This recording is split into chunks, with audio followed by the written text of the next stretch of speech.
Everyone. My name is Jeannie Borum, and I'll be the moderator for our webinar today. We're delighted you could join us.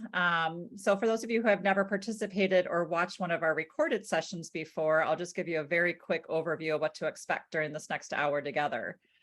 First, we're going to have an introduction from each of our owners. They're going to give a little bit of an overview of their business as it is today and their background and where they're located.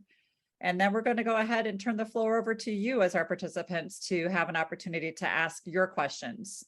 We're going to call you by name one at a time based on when you joined in the session, probably will be my triggering point. But when I ask your name, if you can take yourself off of mute, tell the group where you're from, located, and then just go ahead with one question at a time. We do ask you to keep it to one, and with time permitting, we may be able to come back around a second time or allow additional questions towards the end. So that's the format for our session today. And to get us started, if I can maybe go with ladies first and have Megan introduce herself, please. Thank you very much. I'm Megan Greathouse, Horizon Sign Company. We're based in St. Louis, Missouri. We've been in business just over 2 years. So we got into our office space in February of 2021 and actually got all of our equipment up and running in March of that year. So our current space is 2,910 square feet. We are actually moving next month to a 5,000 square foot space that has a better ratio of office to work area and includes a drive-in bay for the vehicle graphics that we do. We have 5 full-time employees plus myself and my husband who both work together in the business. So there are 7 of us. Our 2023 goal or sales projection is $1 million. We did exceed our Q1 projection by about 8%, but that was also the smallest quarter we expected for this year. So we'll see how it builds. And then I'm doing the right thing, right, Jeannie, going through this whole list? You're doing great. You're doing great. Keep going. All right. Biggest customer or project recently, we had a St. Louis University here in St. Louis, which is actually where both my husband and I went. We've done about $114,000 with them between last year and this year. So we had a big order of legacy wall panels for them that amounted to about $82,000 last year. And now we've done a follow-up to that project. So far this year, they've spent $32,000 with us. And then we also have a commercial real estate group that did about $47,000 with us last year across about 10 to 12 projects. So they're a good example of a repeat customer that has frequent repeat. Background, we were military and then corporate America. I was in marketing and brand management, and my husband was in operations and logistics. Awesome. And excited about your move. 5,000 square feet sounds like a mansion. All right, very good. Let's go on to our next owner to introduce themselves. Mr. McEwen, can we have you do your introduction, please? Sure. I'm Bob McEwen with Signcraft Solutions. We're in the Raleigh, North Carolina area, just in Wake Forest, just outside of Raleigh. We've been in business coming up on 14 years now. In December, we moved into we just expanded our space, took a space next door. So we're now at 10,000 square feet, have a lot of equipment and a lot of employees. We've got 17 employees plus my wife and I. Our 2023 projection is about 2.1 million in sales. Our biggest customer is UNC Rex Healthcare System, which is a large healthcare system through this area and even into the state. Last year we did about 342,000 with them, and our next biggest customer is a large high-end property management company, and so we do a lot of high-end signs with them. Some of the room signs are $250 a piece, so it's a good customer. As far as our background, my degree was in civil engineering, but I never really worked in that field. Worked in quality engineering for about 15 years, and then moved into product management and managed several. I was a lead product manager for GE Mortgage Insurance, and when the mortgage market crashed in 2009, all the products I was managing went away. So My wife had a little bit of a career in healthcare as an occupational therapy assistant. So. Very good. Thank you, Bob. Jim. Hey, good to see Hello. everybody. So I'm Jim Tardif. My company is Signs of Significance. We are 8 years old this July. 2 years ago, we moved from our original location, which was 2,500 square feet. We're now at 7,200 square feet. Much nicer facility. The size allowed us to invest in a new CNC router, which we did 2 years ago, which has been a blessing for us. It's been a great boost to the services and signs that we can offer through in-house production. So we started out with the typical printer, plotter, laminator. We've now got the CNC router, a panel saw, and some other miscellaneous construction equipment out in the back. Let's see.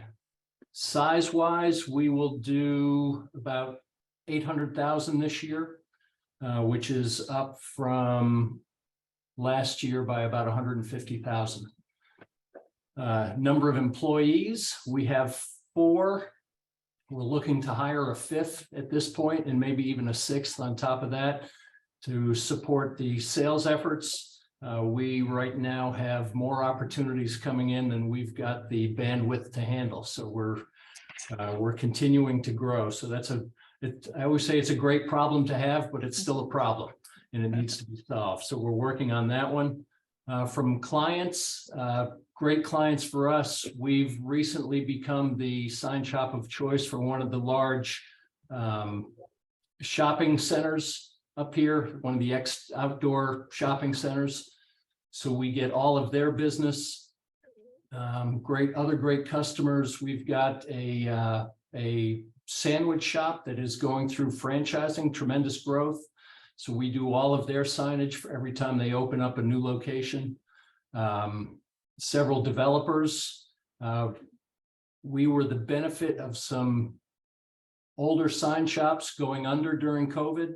And we really made an effort to make sure that our client base, our markets knew that we were open every day throughout the pandemic, and that's paid off dividends for us. So other sign shops demise has been a great boost for us.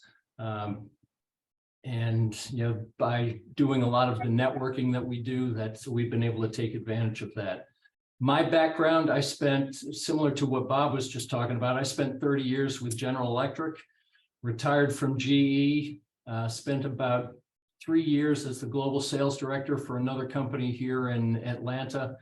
My son graduated from the University of Alabama with an advertising degree, and he and I decided to go into business together. We were introduced to Signworld through a business coach here in the Atlanta area, and we signed up with Jack and Company, and it's been a great experience, and we've been growing ever since. Did I miss anything, Jeannie? I don't think so. I think you covered it all. Thank you very much Awesome. for that introduction, Jim. Absolutely. Jack, let's go to you next. Hi, everybody, I'm Jack Werner. I joined Signworld as a Signworld operation 28 years ago, 1995. Ran that operation, started in 1,100 square feet with 1 employee. 10 years later, I was in 5,000 square feet with a staff of 11, doing about 1.3 million in sales. I then sold that operation, joined our founder and former president at the Signworld office to learn his end of the business, finished buying him out 9 years ago. I'm now the president owner of Signworld. So when I answer questions today, if it goes more to my experience running an operation, I'll speak from that perspective. If it goes from training and policy and things like that, I'll answer from that perspective. Prior to this, I ran a wholesale food distribution company. I don't think anybody joining Signworld had sign experience before. We're really looking for your business acumen, looking at your operations acumen, abilities, customer service, and delegation. My largest customer was a regional developer for Subway with 200 locations, and I took care of them on a regional basis. I also took care of Dave & Buster's worldwide. If you've got Dave & Buster's near you, all the games in the game room or graphics came out of my operation. Very good. Thank you for that introduction, Jack.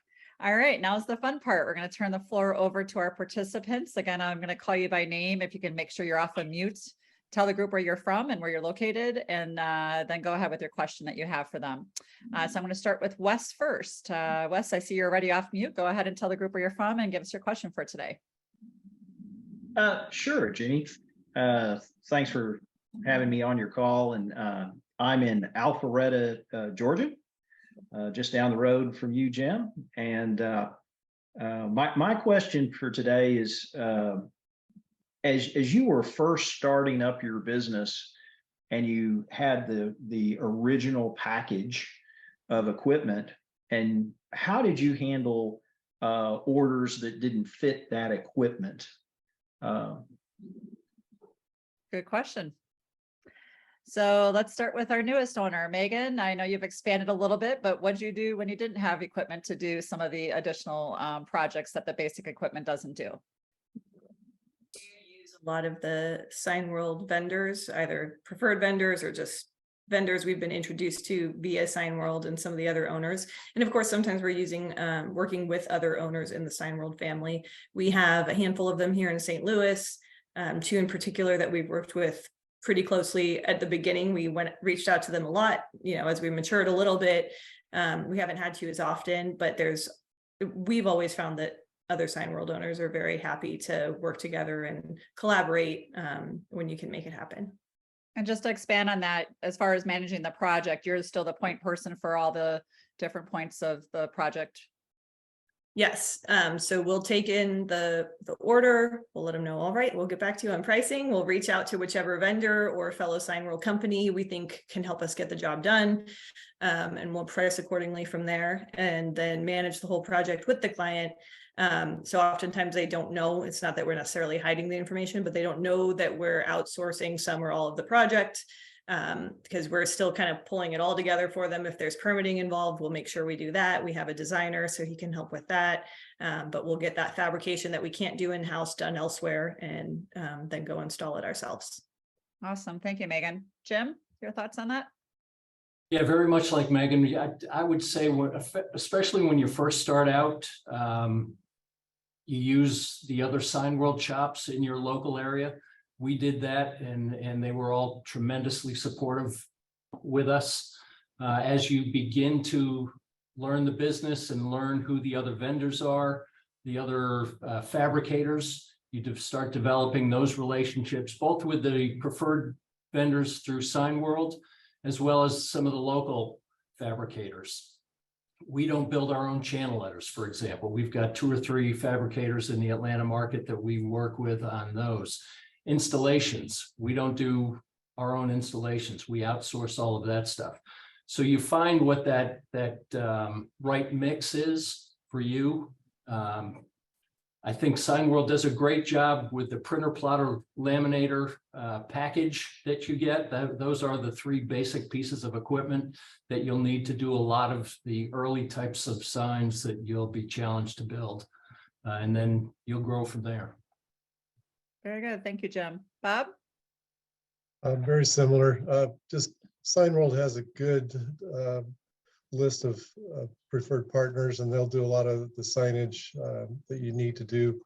But also, just my first hire, he had a lot of experience in this area and had contacts and different local vendors that we could use. But we've gotten to a point now where we do a lot of it ourselves in-house. We're not UL certified, so we don't do lighted signs in-house, but we manufacture a lot of other things in-house now ourselves. Very good. And for Megan and Bob, who were at convention 2 weeks ago, did you meet any new vendors to help with other capabilities you don't have in-house? We were looking for flatbed printers at the time, so getting our eye on that. Okay, very good. Megan, how about you? Yeah, same. I think we met some new vendors, but also we were really shopping some of the equipment. Very good. Jack, any comments on the question? I think they've answered pretty well. The original equipment should generate probably 75% of your revenue, outsource the other projects. And then after you found the niches, found the projects that use certain materials or the equipment, you'll bring in some of the equipment and Some Signworlds never choose to bring in more equipment. They're fine with the basic package and outsourcing it. Others say, if I can't make it the back room, I don't want the project, and they narrow what they sell and go from there. So it's a later decision, but from day one, everything's deliverable. Very good, very good. All right, let's go to our next guest. David, if I can ask yourself to come off of mute, share where you're from, and confirm that you're not related to Ted Rice, who's also on our call, because you're David Rice and we have a Ted Rice. So that's interesting. No relation to Ted Rice that I know of. Dave Rice from Dallas. Let's see, I was previously in consumer products, selling beer and potato chips and soft drinks. You know, we sold a lot of that stuff with signs, so I'm hoping that'll be helpful. My question is, you know, I've been running around looking at possible commercial real estate locations, and I'd be interested in what you would all recommend that I look for or would make a good first location. Great question. Thinking back to your first homes, what were some of the things that you would recommend to a brand new owner that are things he wants to have? Size, location, what's important? Let's start with you, Bob. Okay. You don't want something in a retail spot. You want something more industrial. You want something with a garage door that's big enough that you can drive in large vans, vehicles that you can bring into the back. But you want something that it doesn't have to be necessarily in the way, but accessible, where you can get in and out, get around town and or different areas quickly. And we lease our space. We didn't buy a space, but we've been able to expand here in our same spaces. Spaces next to us have become available. So that's been valuable for us.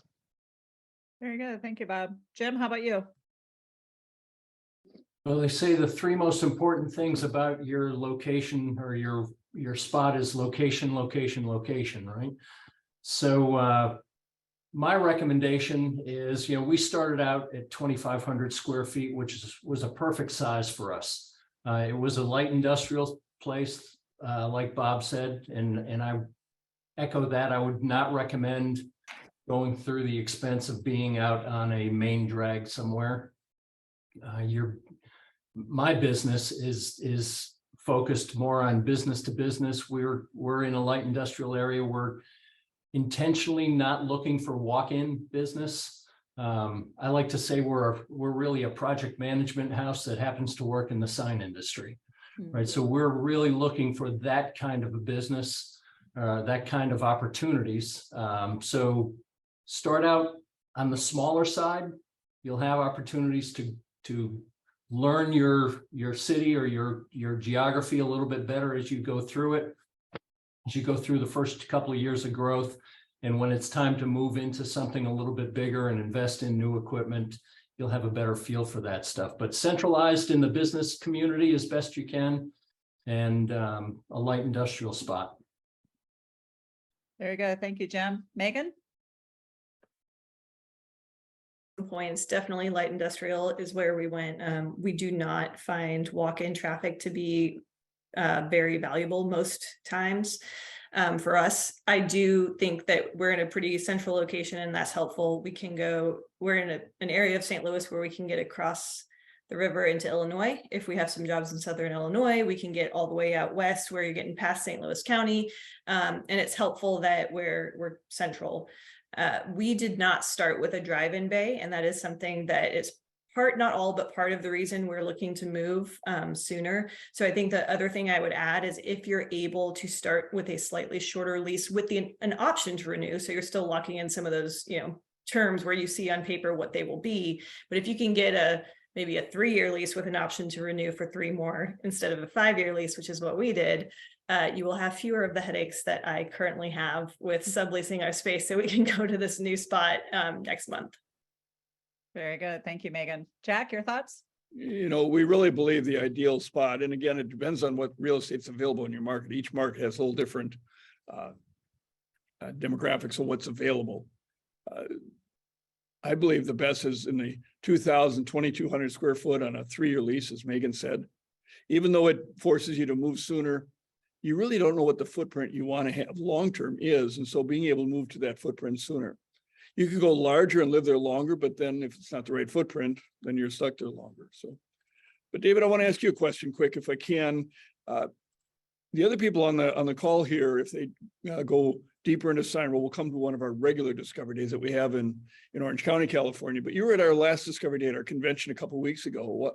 What was that like, meeting a couple hundred Signworld owners? What did you learn out of being at that Discovery Day? I learned that it was a pretty strong community. That it's a lot of people that wanted to get to know you and encourage you to consider the sign business and tell you their story. And they all have different stories. Their stories are a lot about expanding operations, not as much about competition and sales as I expected. And the amount of support, well, both support from the overall Signworld group is really cool. Especially impressed with all the digital marketing capabilities and things like that were there, as well as just the deep institutional knowledge. But it was also really helpful to see the room full of vendors and people that you could reach out to get support, to get things done. And all the cool toys that successful sign owners get to buy later in their careers. We're never too old for toys, are we, Dave? Yeah. All right, very good. Let's go to your distant cousin somehow, some way. Ted Rice, if you can take yourself off mute, share where you're from, and go ahead with the question today. Hi guys, Ted Rice, Golden, Colorado. Dave and I do not know each other. I don't know if I've ever been to Dallas, but hi Dave, how are you? So let's see. So I didn't come into this webinar with a specific question. I don't think Jeannie really posed that to me. And I've been having plenty of conversations with Jeannie, and she's been answering a lot of my questions. And I've been tuning into numerous webinars, and there's been a lot of great information there that's really kind of alleviated concerns and painted a clear picture about how this alliance works. So based upon Dave's question, I came up with one. So when it comes to real estate, it seems like my preference would be to build equity to buy an initial location, market depending. So what percentage of brand new owners would you say go in buying a location as opposed to leasing a location to just start building that equity from the get-go? Yeah, great question. Jack, did you want to say something? Yeah, let me take that one first. While we really believe the long-term play is to own the building, to buy a building, so at the end of the game, you got equity to sell as well. We really believe your first location should be a rental, not a purchase, because you're either going to purchase too big of a building and have much more overhead than you needed, not only in the beginning, but maybe even long-term, or you're going to purchase too small and have to move out of it. And the resale of that, it's one thing to move when you're renting, it's a much different thing to sell and buy another later. So the only way we believe that a purchase is appropriate, if it's a building that you can expand, if there's land next to it that you can add on to the building, because otherwise you're never going to be in the right size building. Rent to practice, own to mature is really what we believe is the best scenario. If you're doing a lot of vehicles, you might want more garage doors, but you don't know that. If you're doing a lot of, not vehicles, but doing a lot of production, you might want more floor space. If you get into ADA Braille signage, you probably could stay in a smaller building forever because it doesn't take the big footprint. But until you really know where your business is going to go, you don't know what the footprint of the business needs to be for the maturity of it. Very good. Thank you, Jack. Bob, you've been in the business the longest. Have you ever thought of buying a building? We considered it, but hey, Jack's advice is very on point. It's we didn't know how much space we would need, and so we just continued leasing, and it's worked out for us because we were able to we started off at 2,500 square feet. We moved took the space next to us, got 5,000. And then, like I said, in December, we added another 5,000 right next to us. So if we would have purchased early on, it probably wouldn't have been a smart move for us. Okay. Megan, any thoughts about you buying a building in the future? new space that we lease is on a 3-year lease so that we have the flexibility to hopefully buy something in the next 2 to 3 years. I did not mention this up front with my background, but we also started buying residential rental properties while we were still in corporate America. So we've always had that interest and that a little bit of a background in real estate. And our goal in the next 2 to 3 years is to buy ideally a multi-tenant space so that there's also additional income coming in besides our own company under our real estate LLC and lease it back to Horizon. And then if we get to the point where we are ready to sell Horizon Sign Company, we can keep that asset if we want to. Or we could always, quit claim it or sell it to the sign company if we want to sell it with the company, but it gives us a little more flexibility to buy it separately. Very good. Jim, any thoughts? I would agree with Jack that leasing initially is the best way to go. There's just so many new things to learn about the business and where you're going to focus that I think an initial purchase would probably be a risky decision to make. We're in our second location now and we're leasing here as well. I would love to, in our next move, to be able to buy the building. But we're 2 years into a 5-year lease now, so I haven't started thinking about that seriously yet, but that would be the future goal. Very good. So back to the original question, Ted, I believe today, Jack, we have maybe 10 to 15 owners who actually own the building that they're located in, maybe a little bit there's higher, probably a few more than that. I'd say in the 20 range. 20 range. Oh, Okay. honestly, I'd tell you the smart ones. That way, when you're ready to exit the business, you either have a business and a building and sell more equity. 2, I sell the business, keep the building in retirement, have rental income. We always have done that. Or 3, pass it off to the kids, and end up paying rent for the rest of their life because they're smart enough to pay a mortgage or buy a mortgage. Very good. Great question. Okay, let's go to our next guest. Juliana, if you can take yourself off of mute, tell the group where you're from and go ahead with the question for today. Hi, I'm Juliana Watson in Castle Rock, Colorado, so not too far from Golden, but a little bit. And we are really at the still pretty beginning steps of this whole process.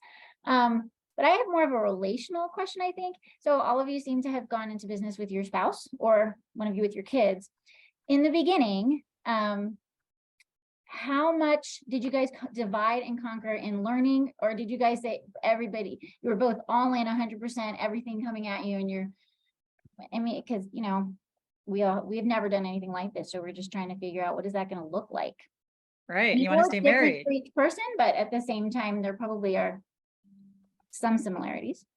Yeah, absolutely. How to work with your spouse or you're within the family. Bob, I know you didn't start out at the same, or Steph didn't start with you, but talk about your roles in the business and how that's evolved. Steph, she actually went to the training with me out in California with Signworld, but she was always interested in it. She would come and help me after work in the evenings and sometimes on Saturdays, doing some of the books and paperwork and different things. And so she was involved in it from day one, but she didn't join the business full time until 2.5 years into it. And,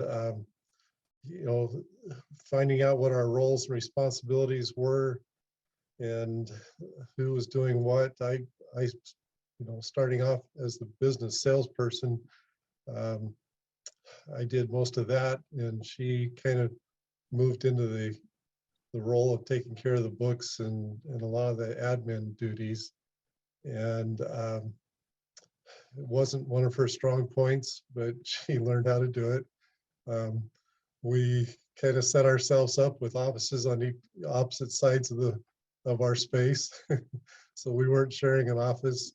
We are now, but kind of going through just learning what our strengths are and what our weaknesses were and who could do what. It was a learning experience, and we spend 24/7, and it can be a challenge because we have differing opinions on different things, but it's been rewarding, and we're still together. Been married almost 44 years, so it's working. Congratulations. That's quite an accomplishment by itself, but I love the smile on your face. Your face is just booming with pride there. So it's great to hear you say that. All right. Very good. Jim, let's start with you or go to you next. How is it working with your son? Yeah, Christian and I started the business together. However, Christian didn't start working for the business for the first year. So my first employee was Kevin, our designer, and he's still with us today. So when Christian and I started the business,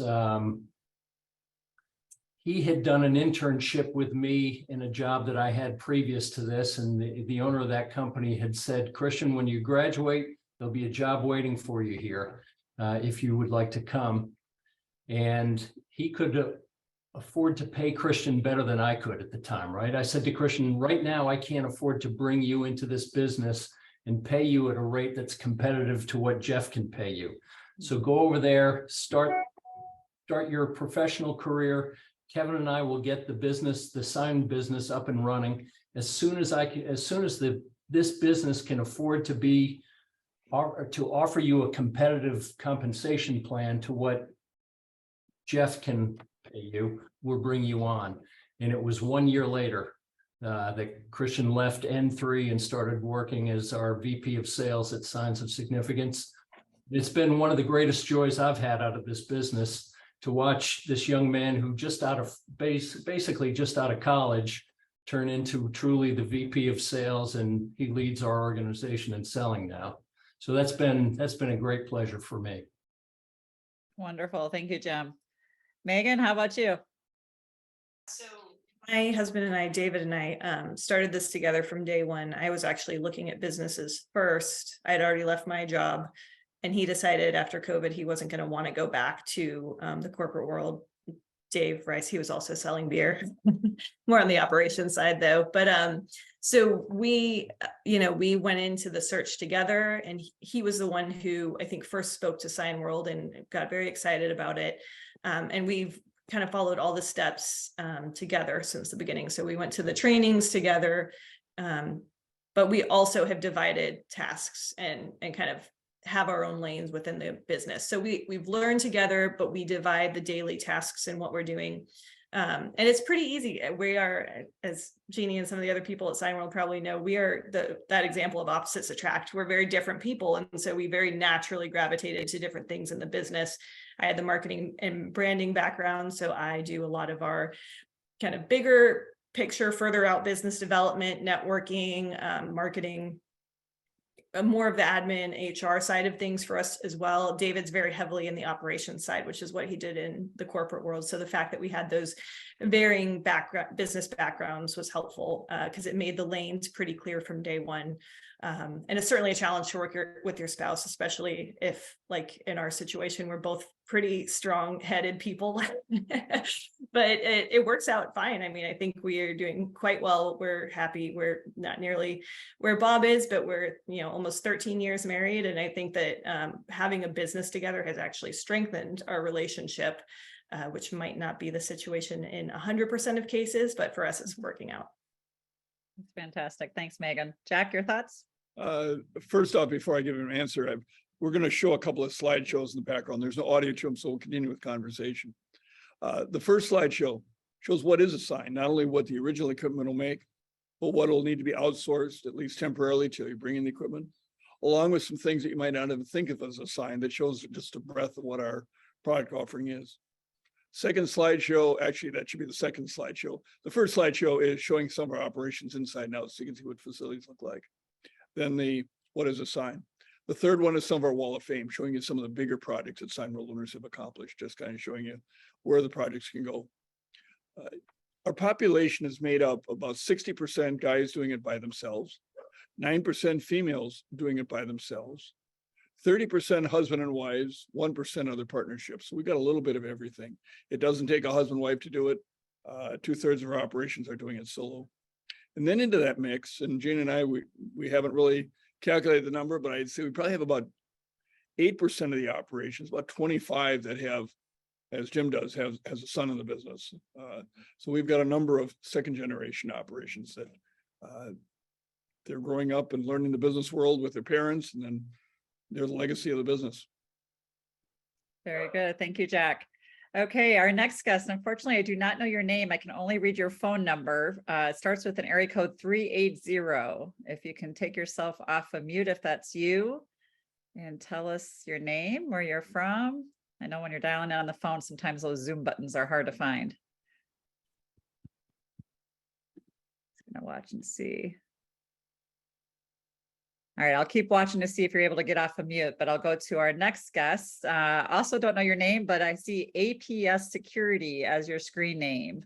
If you can take yourself off of mute, tell us who you are and go ahead with the question for the group today. Oh, thank you. My name is Johnny Lopez. I'm from Prosper, Texas. And this is like my second talk with you guys. Just starting to look into the business myself and trying to do something. I've been in the security business for 35 years. So this is all I've done basically my whole life. And I'm looking to do something different. I guess my question would be, I used to have a company with 75 employees, and getting people to work and these days is very difficult. So how easy it is for you guys to find people that are qualified? Great question, especially in the current environment. Just confirming, you said your name is Johnny? Yes. Okay, perfect. Thanks, Johnny, for the question. Megan, let's start with you first. How hard is it to find employees in the current environment we're in? And also talk about, numbers of employees again, just so I know you talked about that in the very beginning, but talk through that. I have full-time employees besides myself and my husband right now. And I will say that for a couple of years there, we were starting kind of during the heat of COVID. I mean, we were talking to Signworld in, I want to say summer of 2020, actually getting things rolling in that fall and getting into our space and getting operations going in early 2021. So a very weird time, and things were changing monthly, it seemed. We did find our first sign maker fairly easily. It wasn't too hard. I think there were a lot of people laying folks off at that point. So like someone was saying earlier, kind of a blessing in disguise for us. He's actually left the company, but he really helped us get things rolling. And then there was another employee that we brought in just a couple months later, which is kind of a whole other story, how we came around to bringing that second person in kind of within a quarter of opening. But after that, it got a little more difficult again. And we kind of had a slowdown where it felt like it was hard to find folks. And I would say that flipped in 2020. We brought on, we had a couple people turn over, and then we brought on 3 more people. Four people throughout 2022. And, it just seemed to open up a little bit. So that was relieving. We do feel like the sign industry is unique enough that it's not like, you're tripping over people who have sign experience. And depending on your size and capabilities, you might not always need people who have previous sign experience. We still feel like for the most part, other than our designer, I would say, we've brought in people who have sign experience. So we've kind of started having listings out there ready to go. Either the job posting is live kind of almost always, just in case someone comes along or we decide, oh gosh, we need someone now, or it's kind of just ready there. What's the name of the company now? Career Plug. Yep. Yeah. So we started using Career Plug, which is one of the Signworld preferred vendors or partners. And that's made it very easy because we just kind of have a once per year fee that we're paying. And anytime we want one of those to go live, or if we want them live throughout the year, that's really helped us with kind of staying on top of the hiring process. Very good. Thank you, Megan. Bob, your thoughts? Yeah, of course, when you start off, you want experienced people, but we've been able to hire quite a few people who have no experience at all in the sign industry. We kind of jokingly say not very many people grow up thinking I want to be in the sign industry, but we've been able to hire good people, train them, and they've really filled in good spots in our business. So, is it a challenge? I don't know. We're kind of like Megan said, we're constantly looking for people and posting things out there, but we've got, like I said, we've got 17 employees right now. One of those starts with his here in just a couple of weeks. We have during the Great Resignation, or before the Great Resignation, we had over half of our people had been with us for more than 5 years. And then just a couple of years ago, we had people just deciding they wanted to reach out and try and expand and get different jobs. And so we've hired quite a few people here in the last couple of years, and we've seen some leave, but we've been able to replace them usually with better people. So it's possible. Career Plug has been a very great resource. We've used Craigslist, Indeed, ZipRecruiter, but Career Plug seems to be working probably as good, if not better, than on all those. So Very good. Thank you, Bob. Jim? Yeah, I would say the first employee, we certainly use the resources of Signworld to help us with a job description, with the interviewing process. And when I interview for integrity, work ethic, that kind of stuff. And then at least with the first employee, I turned the interviewee over to Signworld, and they interviewed for the skill sets, and then either a thumbs up or a thumbs down. So that worked very well there. Similar to what you've heard from the other owners, sometimes depending on what the situation is, we hire for experience, or we hire for the work ethic and the integrity and that sort of stuff. And then we train them the way we want them to sell, build, or whatever, design, whatever we're asking that individual to do. To be honest, I mentioned early on that I'm looking to hire at least one more person right now. And it has been a challenge over the last probably 3 or 4 months to find a person that is a perfect fit for us. We've actually had to go through a couple that just didn't work out. So we're still looking for an additional sales resource here. And hopefully we'll find that perfect person soon. Very good. Thank you, Jim. Jack, your thoughts? Well, first off, if you hire carefully and nurture, we have owners that have the original employees from years and years ago. It's not a high turnover business. It's a career more than a job. And even those that came from something else and came into the sign business, it becomes a career for them. They don't, once they get into it, they don't leave as much as many other trades where it's just more of a job. I did 2 interviews yesterday for a new Signworld owner. One came with 10 years of experience. He had a ceiling plateau where he's currently at, where he couldn't advance any farther. And so he's looking for an opportunity where he could grow more. The second guy I interviewed had about 18 years of experience, and he was looking for a happier home. Somebody that would appreciate him and what he did and that. So if you hire carefully and nurture, there's a workforce out there, and we'll help you find them. Very good. Thank you, Jack. Jeannie, can I add to that? Just what Yes. Jack was saying? Please My do. first employee has been with me since day one, and he's still with me, almost 14 years now. And he's our director of operations now. So we have had good people that stayed a long time. Many Great. Signworld owners over 20 years in business have the original employee. We've got an operation in Sacramento.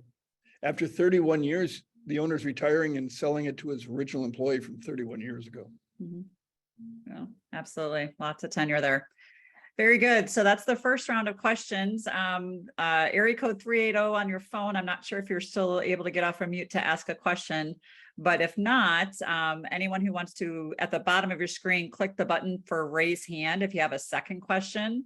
And while I'm waiting for a few to do that, I'll ask a question that's often asked on these webinars. Let's talk about competition. Obviously, there's a lot of sign companies in every market.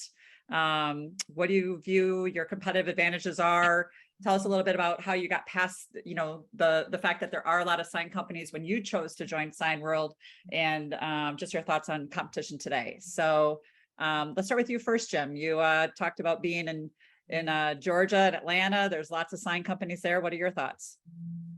Yeah, there's no shortage of competition, that's for sure. But when we did our due diligence on the industry, as we were looking at the Signworld model, one of the things that we found, and Jack and team even explained this to us, is as an industry, sign companies are very slow to respond. And we found that to be the case when we did our due diligence. So we've set that as, from day one, as one of our differentiators. We always try to respond quickly and present ourselves as experts, gain the trust of those potential clients. And we find that by having that quick response, we can often take the order off the street before the next competitor even comes into play. So our hit rate is very strong. We are probably in the 75 to 80% hit rate on cold call opportunities that come into us. And I attribute that to just that response rate. So even though there is plenty of competition, there's more than enough opportunity as long as you approach it appropriately. That's great. And Jim, when you say hit rate, do you mean conversion as far as converting a lead to a customer? Correct. Yes. Okay, very good. That's fantastic. Congratulations on that success. Thank you. Megan, how about you? What's your thoughts about competition? And when you approach this business, what were your thoughts? What Jim said, when we were first starting the sign company or thinking about starting it, I followed the exercise that I think you guys recommended at Signworld of calling a bunch of sign companies around me and leaving a message saying, you know, I'm starting a business. Can we talk about some signs that I need? And I think that out of 10 that I called, 2 got back to me, and only one of them was within that week. The other one took over 2 weeks to get back to me.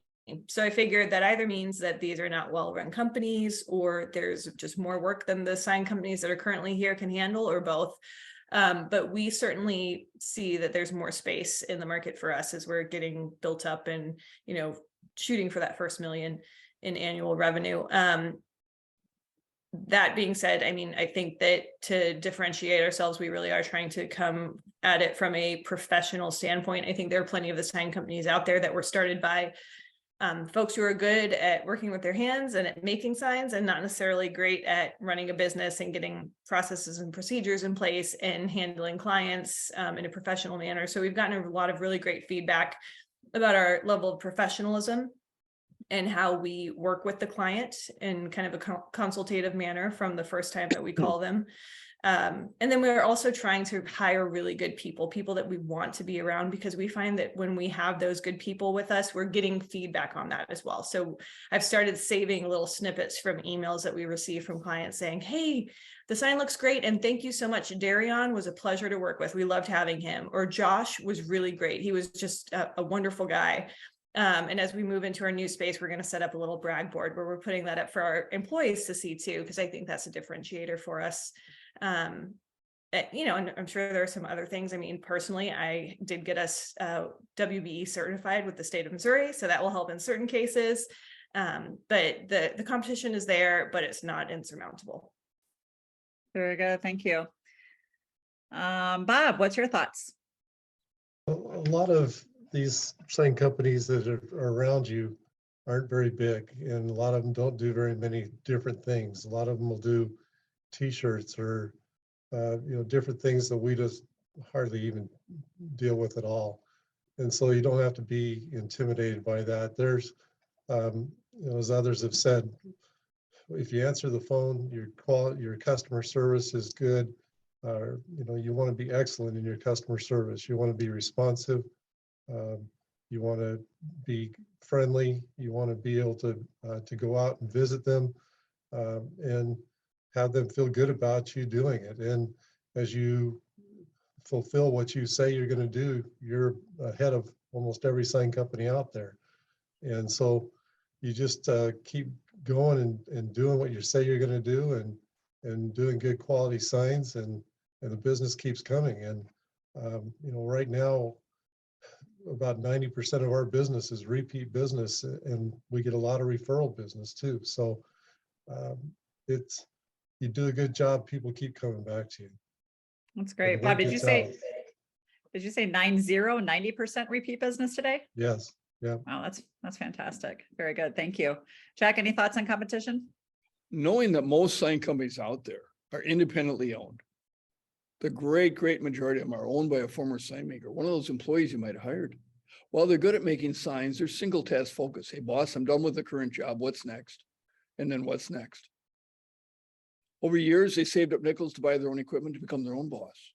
Now they're trying to juggle 20, 50, 100 products, and it's chaos. They don't show up for the appointment. They don't deliver the quote as promised. They don't deliver product on time, on budget.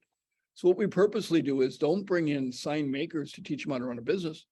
We bring in corporate executives who understand customer service, multitasking, following commitments, managing projects properly. Teach them how signs are made, teach them how to hire the staff. So we become the anomaly in the industry. When's the last time you had a contractor show up on appointment for a project you had them give the quote to you as quickly as they promised and had them deliver on time on budget? That's a competition. Very well said. Thank you, Jack. Go ahead, Megan. Because Jack made me think of this. I also think that there are a lot of these independent sign companies that don't take the time to in some way get out there for networking, business development, community involvement. And that's certainly been something any sign company, any Signworld sign owner can do this, but especially with my husband and I being in the company together, it makes it that much easier. I try to put a lot of effort into getting out there, getting to know people, being part of the networking groups. I started with BNI and then eventually transitioned to Entrepreneurs Organization. I also am part of Commercial Real Estate Women crew here in the area.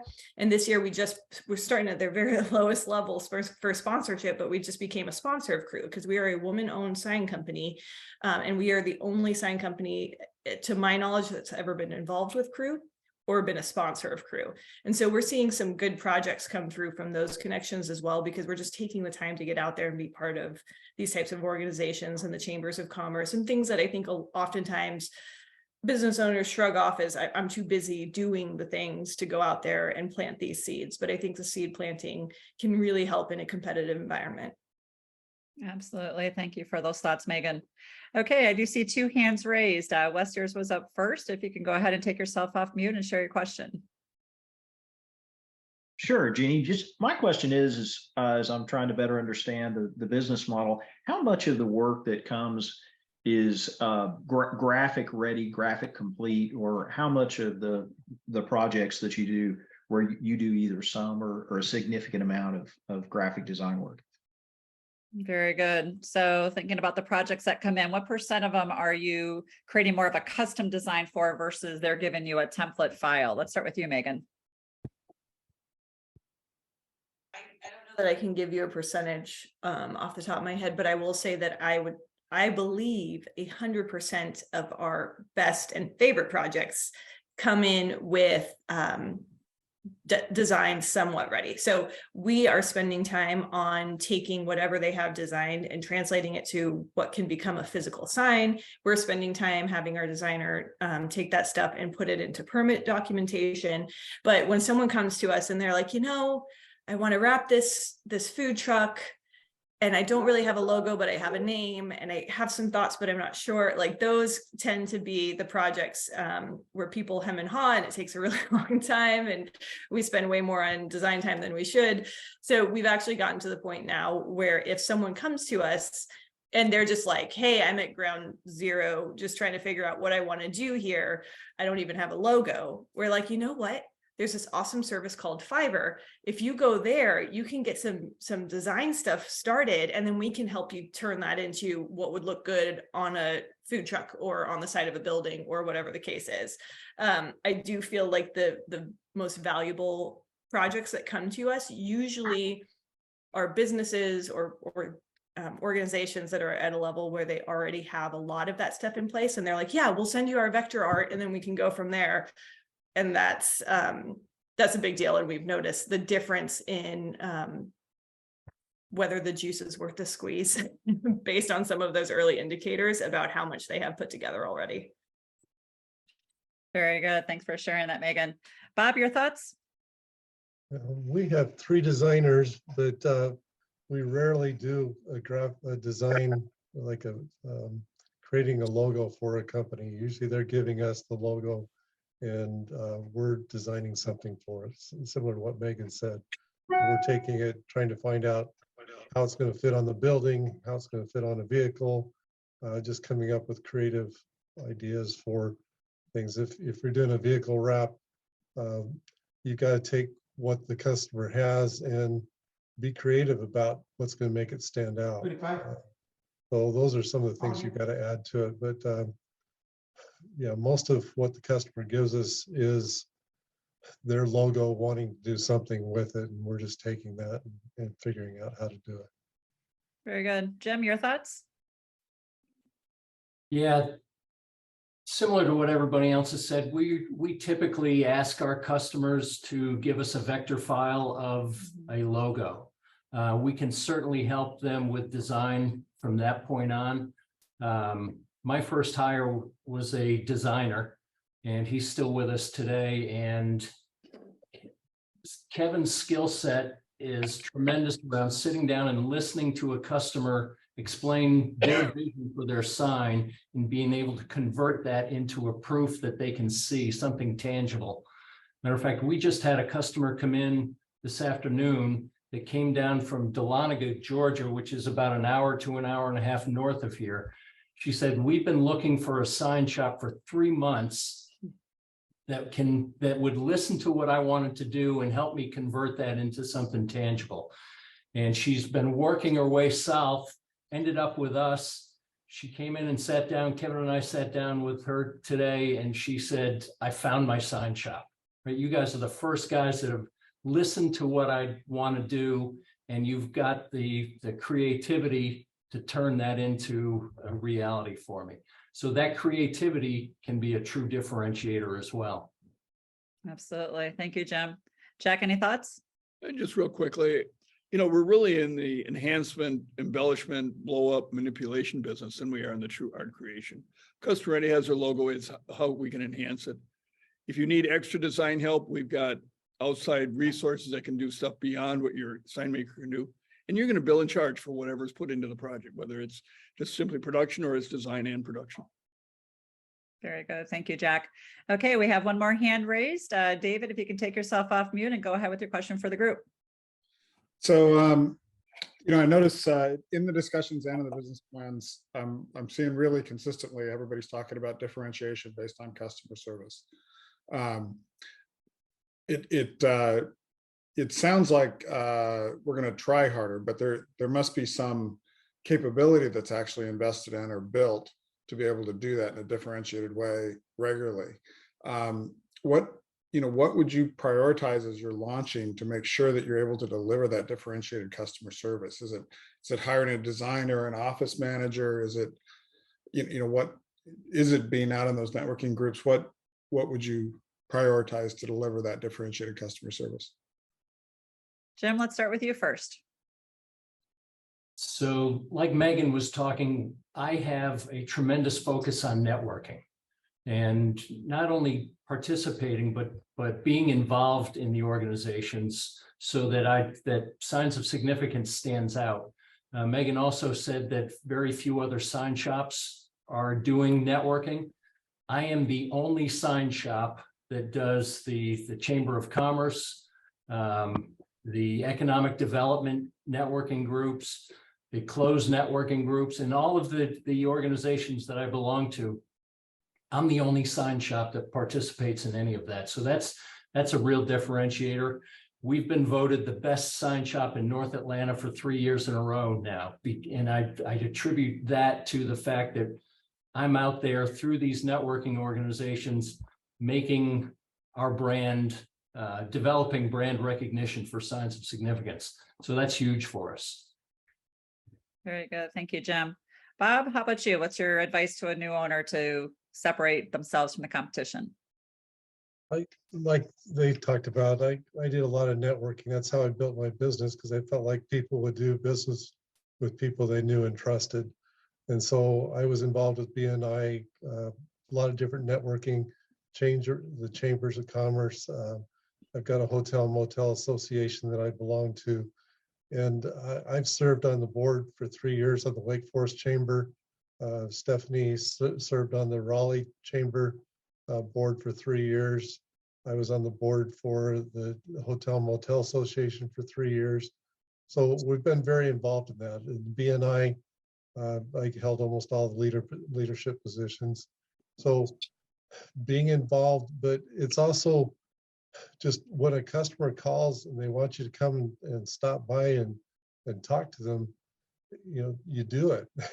You say you're going to do it, you be there, you're answering the phone, and when they say, when can you come over, you say, I can be there, today or tomorrow, and you set up that time and you're there. And that's, not everybody does that. They're not willing to do that. So that sets you apart when you can go out and do that. Absolutely. Thank you, Bob. Megan? So a few points just add, related to the networking part, I think it's letting people get to know you and, you know, like and trust you, but also there's probably a lot of misconceptions about sign companies and sign company owners, because just not a lot of people know them before they have to use them. You know, you might ask someone about a real estate agent and people have a lot of real estate agents in mind, or they've worked with plenty in the past. That's not always the case with sign companies. So I think when you're at these networking events and you're letting them know who you are in your background too, you're not someone like Jack was saying earlier, who just knows how to make a sign. So you try to start a company, but you're someone with a lot of professional background, expertise, all of these things that can lend, especially when you're talking about big commercial real estate companies and things like that. It gives them a little bit of peace of mind that you know how to manage a project. I think that's very helpful. I think that's kind of one of the angles for me in the networking world, is for them to see not just, hey, we're a sign company, but we've got this diverse background that leads to being able to run a company efficiently and effectively. Related to that, I think the project management piece is very important. And I am not by any means saying we have this all right or all down. It's quite an evolution. And it seems like every time we add one or two more people, we have to go back and think about how we do these things. But from fairly early on, we had a Trello project board. We also use every part of CoreBridge that we can. We're hoping to see more come from CoreBridge in the future to help with that. But the way that we manage our projects in the office, how we use job folders, Trello boards, things like that, to make sure we're actually staying on top of things, I think is very important for that differentiation, because that's how you deliver on the things you say you can do. And then using all the different points throughout those process management tools to make sure that you're proactively communicating with the clients along the way is a big deal as well. I think that we get a lot of props for being communicative and consultative. So we'll go out and we'll talk to them. Like I said earlier, we don't want to build their brand from the ground up for them. We don't want to be designing logos, but we get very excited about problem solving or getting creative about how to take who they are and translate it to a really cool sign. So spending the time going out there and saying, you know, these are all the different things you could choose from, but I would narrow that down to these two for you because of X, Y, and Z reasons. And then giving them some options and some excitement about the possibilities is huge. So communicative and consultative has been big for us. Absolutely. Jack, any comments? You know, it's a big question, David. And I think as you met an awful lot of Signworld owners at the convention, they each have different personalities, different strengths, different weaknesses. You really need to customize it to you. We have some Signworld owners that, whether they were introverted or extroverted, they did the networking route, where others have said, that's not me at all. I've got to put more money in the internet and drive more from that. So there's a lot of different ways you can do it. One of the big things you're going to find as part of our new owner training is going and working on the job a day apiece at 7 different locations. Out of that, picking out, I like how this one does their marketing, this one does their project management, this one does their HR, and this one does their other things. And out of that, customizing it to make it fit to you, your skill sets, your desires, and what you're trying to do. That's the beauty of Signworld, is that each one runs it a little bit differently based on their own skills. Absolutely. Well said. All right. Well, we are 5 minutes past the hour, and I want to close out first by saying thank you to Jim, Bob, and Megan for giving us your time today. We know you're all very, very busy, so thank you for giving us this time to give your perspectives to our participants. We really, really appreciate you all. And to our prospective owners and our participant guests today, thank you for your interest in Signworld. And we look forward to those continued conversations with you as you continue to explore and decide if Signworld might be the right fit for you in your next chapter in life. So with that said, I wish everybody a great rest of your Wednesday, a great rest of your week. And thanks again for joining us today.